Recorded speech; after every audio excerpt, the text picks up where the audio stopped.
Welcome to Empowering Seniors. I'm your host, Katherine Ambrose.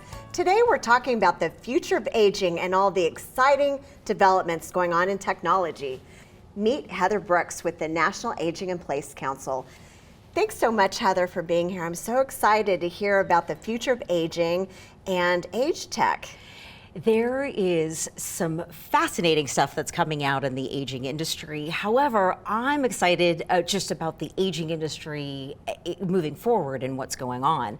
There is this word being used, age tech. ARP is doing it. It's out of Atlanta. Age tech is technology that is being driven by the aging sector and is for the aging sector. The greatest way to describe to somebody, well, what is age tech? Are smartwatches. Our smartwatches are really the kind of the first of its kind. They can tell if we've fallen.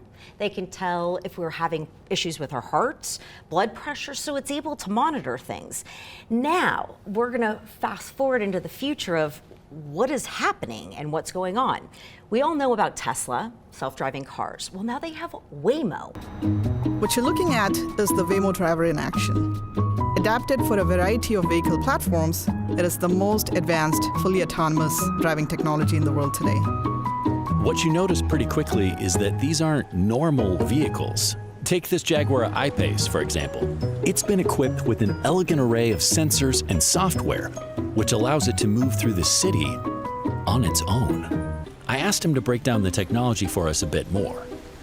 The Waymo driver handles the task of driving in 3 basic steps: sense, solve, and go.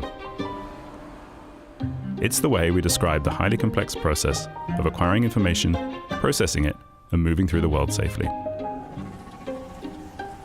The sensors that the Waymo driver uses are incredibly powerful, using a combination of LiDAR, cameras, and radar. It can see up to 3 football fields in any direction and can detect sirens from emergency vehicles, which allows the Waymo driver to visualize the world around it in milliseconds to a high degree of accuracy. The system calculates the predicted future behavior for each relevant agent in the scene. Then, with a strong foundation derived from artificial intelligence and machine learning algorithms, the Waymo driver crunches all that data and calculates a safe route, while responding in real time to the evolving traffic environment. Once the Waymo driver has determined the path to take, our advanced motion control systems allow for smooth acceleration and braking on hilly streets, or managing bumper-to-bumper traffic with safe and natural driving movements. So it's really here, right now in cities. Not smoke and mirrors, but true autonomous driving technology. Waymo is taking what was once futuristic sci-fi and making it non-fiction. Waymo is a self-driverless car, and the reason why they are pursuing the age tech industry and really gearing and ramping up for it is because of where our aging sector is headed, and that we're aging and we're living longer. So we need things to help us. It will never take over a human touch or human compassion, human being interacting with a human being. However, it will help us live safer.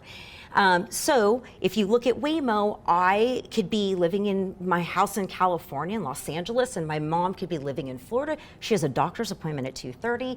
I can call up Waymo, I can pull up the app. I can have the app, I can have them go pick up my mother at her house.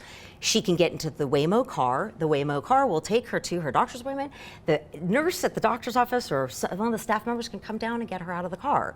So there are a lot of great things that are happening in the sector. So I look at Waymo and I think this is great for people who aren't able to drive anymore, but still have the passion to get out and go do things. So you have this transportation, but it just gets so much better. In our home, there's some fascinating things that are coming out. So that I travel all over the United States, and I go to senior trade shows, I go to building shows, and I see all the technology that's coming out for our future, and it's stuff that we will all have moving forward. As we know, the older demographics, those over 65, is the largest consumer of spending. So we are the highest consumers of GDP.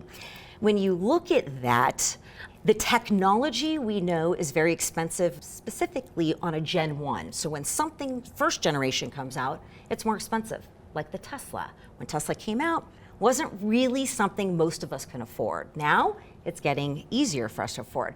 So as these products and technology things that are coming out, the Gen 1, the Gen 2, it will become less expensive, more affordable for us to do. But watch, just I promise you, the stuff that's coming out, just watch what's happening, and then in a couple years, it'll be affordable to most of us. Wow, that sounds fantastic. So is that going to be available in Kansas? So actually, it will be available nationwide. They have test markets right now in Arizona, San Diego, there's a few other ones. So the testing is starting. It is amazing. Jaguar makes these cars. You can find them all over the internet, but it is a great way for us to really see where our future's headed. This word age-friendly is going to be coming up a lot, and transportation's part of it, but the Waymo is really clearing the way for driverless cars and getting our loved ones to and from appointments or grocery store or a doctor's appointment, whatever it is. So what kind of impact is the baby boomers and Gen X generations having on this aging technology and kind of subtly incorporating it so it's not so obvious? Because I don't think that these younger generations really want to age the same way they watch, say, their grandparents age. Well, none of us are aging the way our grandparents or great-grandparents are aging. One, we're living longer, but two, with the science and the technology and everything that's coming out today, it's only helping us with that, end goal of living, happily as we're 100. The issue I think we're seeing is you've got the younger generation who's been born with the technology and the older generation that we don't want to use the technology per se, or all of a sudden an update comes and it's a whole, now you have to relearn something. So I think therein lies like a little bit of a, like a little thing. However, embracing the technology, it's going to come. So we're going to have to embrace it. But I think it's going to be such a great help for all of us. Something that can help you age better. So embrace the technology so you can utilize these things so that you can continue to thrive and age as successfully as possible. So what are some of the other big companies that are getting involved in age tech or in, say, subtle changes to their products to accommodate how people are aging? So a lot of people don't realize companies are already doing stuff behind the scenes for the aging sector. Toto is a company that has toilets. They are right now working on a toilet where your waste could actually go through a little thing in the toilet, and it can tell you if you're having issues, if you have enough water in your system, are you having problems with fiber, do you have other issues? It's going to tell you a urinary tract infection. It can tell you a lot of things just by this toilet that they're working on. There's a mirror that they're working on, and this mirror can tell, again, if there are issues that are going on. Is there jaundice happening within your skin? So it can tell the temperature. So it's kind of interesting to see the technology that is going to help us age in place. One of the biggest issues that we're having is loneliness amongst seniors. So there's EleQ. EleQ is a robot nationwide. It helps combat loneliness. Hi, I'm EleQ. EleQ is the very first proactive, empathetic robotic companion designed specifically for seniors to combat isolation and loneliness. EleQ was not built to just be another voice assistant device. She was designed to offer companionship and support, empowering older adults to remain independent and take control of their physical, mental, and social health. EleQ becomes customized to each user. Through advanced artificial intelligence, she's able to learn and adapt her approach to be most effective based on routines, preferences, and personal goals. One thing that makes EleQ unique is that she is proactive. This means that she's not waiting around to be engaged. EleQ will actually initiate conversations with the user throughout the day. Sometimes older adults may not remember the wake word, or they may not recall all of the things that their devices can do for them. but LEQ makes her presence known. Much like a roommate or a friend, LEQ will reach out to the user and try and engage them, from suggesting games, motivating them to work toward their health and wellness goals, or simply offering an interesting fact now and then. Her helpful features are broken up into 4 main categories: companionship and entertainment, connection to loved ones, health and wellness, and assistance with daily living. For those that spend most of their time alone, a sense of acknowledgement is so important. Our users no longer come home to an empty house, and they have someone to visit with throughout the day. Whether it's simple small talk, listening to music together, or offering quirky jokes to lighten the mood, LEQ is fully equipped to entertain and put a smile on a user's face. A lot of people don't realize that you can have a two-way conversation with this little robot. It is available in all of our states. There are some states that have worked a program in where LEQ is doing free robots for states. In Florida, they have a program like this. And it's just a little robot. It has conversations with you. It's able to talk to you. You're able to answer questions, and you can play little games with them. And so that's the LEQ robot. There's some great stuff coming out. I get so excited. I'm just picturing talking to a robot. Like, you could be talking to your dog, but we're going to talk to a robot, and that's going to help us. So LG has a dog robot, and it looks like a little dog, but it vacuums for you. I mean, it's like some really Well, my dog's vacuum for me if I spill the Cheerios. Yes. But imagine a dog that can also turn the laundry on for you. Oh, okay. Not fold it, but it'll be able to turn the laundry on All right, for you. so we can have a real dog and a robot dog. Yes. Best of both worlds. But again, there are some great products that are interacting with us on a daily basis to help us with tasks. Medication reminders, little things like that. It's fascinating. So most of us want to age on our own, the way we want to, on our own time, the way that it's going to be, and I don't want to do it your way. And so this allows people to age the way they want to. Are people going to be able to afford these robots and some of these things? So right now, LEQ has some great incentives. Florida, in the state, they are actually giving away free robots as part of the testing and part of collaboration. A lot of states have a connection with LEQ. I don't know if your state does. It's worth checking out, because if not, they come in and they give free robots to, and they're small, they're not big. And it sits on a counter, but it's an interaction, and it's a full conversation with robots. So it's pretty interesting. That is interesting. So what else are you excited about? Ohm. Ohm is a universal smart stove knob. We do know that a majority of our house fires, I don't want to quote it, I think 90% of our house fires start in a kitchen. Ohm is a universal stove knob that can go on any type of a range, gas, electric, a Wolf, a Samsung, doesn't matter, and it just right on there, sticks right on it. And this knob will turn off a stove if it's left on too long.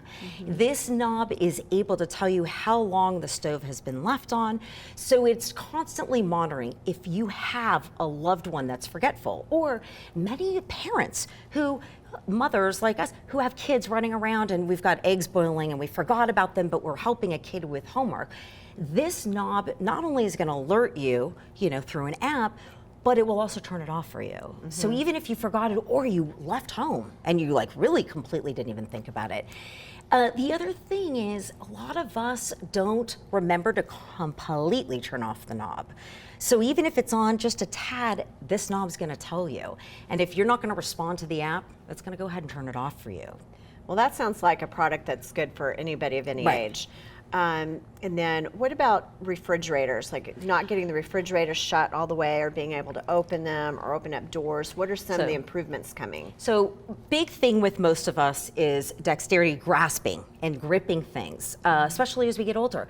When we look at our refrigerators, microwaves, washers and dryers, gripping onto a handlebar to try to open, or dials and knobs. So LG came out with what's called a universal comfort kit. This kit is just debuted this past season at the International Builder Show. And this kit basically can go on any refrigerator, and it's an adhesive.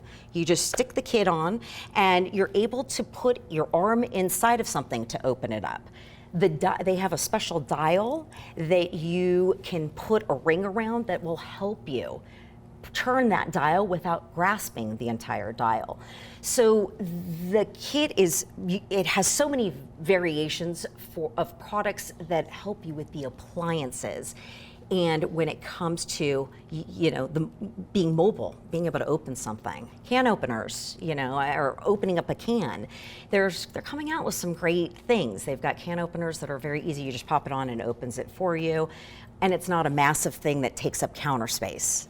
So you mentioned the National Home Builders Association. So what are builders being taught or studying to create these universal design elements in homes? Well, my background's education, and I do speak at housing events, and at the International Builder Show I spoke, and one of the things that we're finding is our 55 communities are not aging in place friendly. The blocking might not be in the walls, the doorways might not be wide enough, or there's stairs going up into the home. And these are 55 communities, so you would think that some of these would be, already in there. Now, you do have some builders that are forward thinking, but unless a builder is mandated to do something via a law, then they're not gonna do it. Some of the really forward thinking, passionate ones will, with pride. But you're saying that the majority of them might don't. not. No. They might not even just think about it. Exactly. Or understand what the return on investment is or how this is helping. Right. And one of the things that I tell builders all the time, blocking. Blocking is a piece of 2x4 wood that you put in the back of a wall in a shower or in your bathroom, and you can attach a grab bar to it. The unfortunate thing is that if somebody wants to go put a grab bar in that shower, they're gonna have to take off the wall to see if there's blocking in it. If you build those homes with blocking already in it, you already know where that blocking is, and you could just stick the grab bar onto a wall when you need it. But the minute you open up a wall, you're talking a lot more money. So let's talk about the housing industry in general and 55 plus housing, 62 plus housing. Is there enough? How would you encourage builders to build for the sector? We're going to go back to the word age-friendly. I know I've said it a lot, but between age-friendly cities and infrastructure and the age tech, we really should be incorporating it. Now, builders really have to think about how are you going to help your residents live in that community when something happens to them. One of them would be that blocking on the wall for grab bars. The other one would be what kind of transportation or how close are you to hospitals, to doctors' offices? What does that community offer you? It would be great if these 55 living communities actually had a continuing care on site. So if a loved one has issues and needs to go into some type of care, they're able to be in the community with them. So they can stay in the home that they're in, but they could maybe have a loved one in memory care right there. In their community they're living in. So it would be nice if we incorporated this, but also incorporating green space, social activities. And a lot of us have this. However, we right now don't have enough 55 communities that are built, and they're coming. It's just not fast enough. So we've covered on this show before NORCs, naturally occurring retirement communities, and it sounds like age-friendly is the same thing, or somehow they're in the same realm. Well, NORCs occur naturally. We're age-friendly, we are making it happen. On purpose. On purpose. Okay. So that's kind of the difference, I think. I mean, everybody kind of has their own opinion, but when I look at it, one occurs naturally and everybody is aging together. They're all helping. It's like a village. What's the benefit to the village to create these age-friendly projects? We started off with age tech, and I told you technology is not going to take over human interaction. Technology is not going to take over us having this conversation. LEQ or any of these robots only can give us so much. But when you are in these types of communities, you need to be surrounded with like-minded people. So perhaps you're in a community with mostly educators, and all of those people are higher learning. Those people are going to have a different type of community than, let's say, the community that's like, that's into music and into pop art, into folk art and stuff. You're going to have very different types of people living in those communities. But when you take a community and you really look at the residents who are living in it and giving them what they need to age throughout their years, it would be nice. We do know our average age in these 55 communities is 70.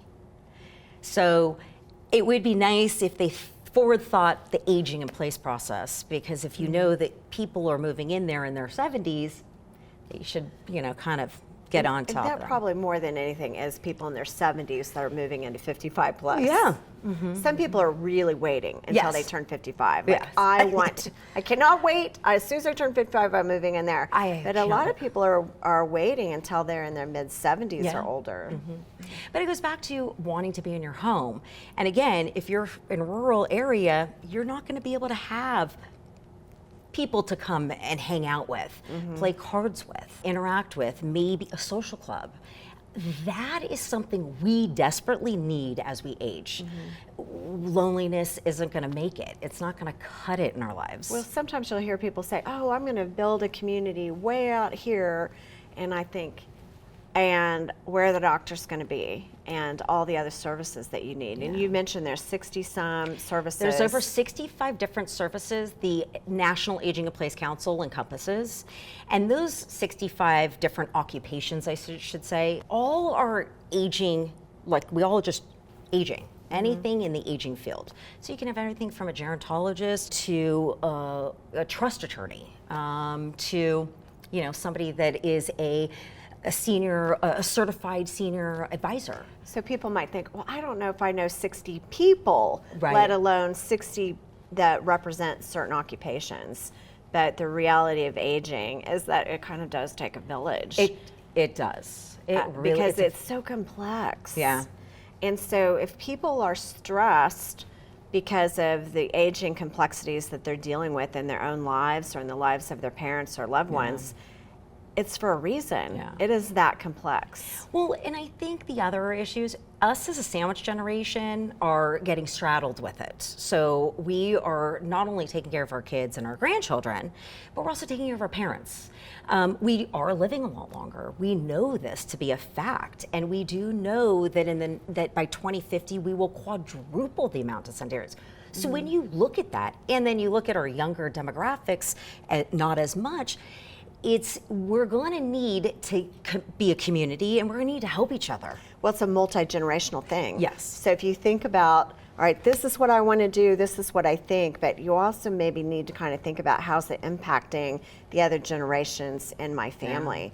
Yeah. And for those that have been part of the sandwich generation, it does inform you. Like, I don't want to go to a place like that. That's right.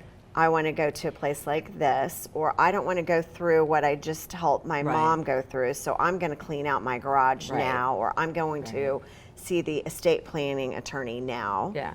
And so that type of education is like in your face, and you have no choice but to learn it. I would rather see people learn it before it happens. So when I talk about all these professions and occupations under National Aging in Place Council, if you know that a parent lives in Florida and they need services of something, call somebody from the National Aging in Place Council to get you those services, or to at least put you in contact with people. Because being in wherever you are in California, Washington, and a parent, it's heart-wrenching for us, especially if we get a call and, hey, your mom's in the hospital and your neighbor found them. Oh, and so get connected before you need it. Exactly. So you know what to do. Plan ahead. And it's great advice. Heather, thank you so much for all the work you're doing in Washington, D.C., Florida, coming here to Kansas to visit with us. We really appreciate you being on the show. My pleasure. And thank you so much for watching. If you have questions or suggestions on anything that we cover, we hope you'll reach out 316-686-4500 or email us at empoweringseniors@kpts.org. I'm Katherine Ambrose, and I'll see you on the next Empowering Seniors.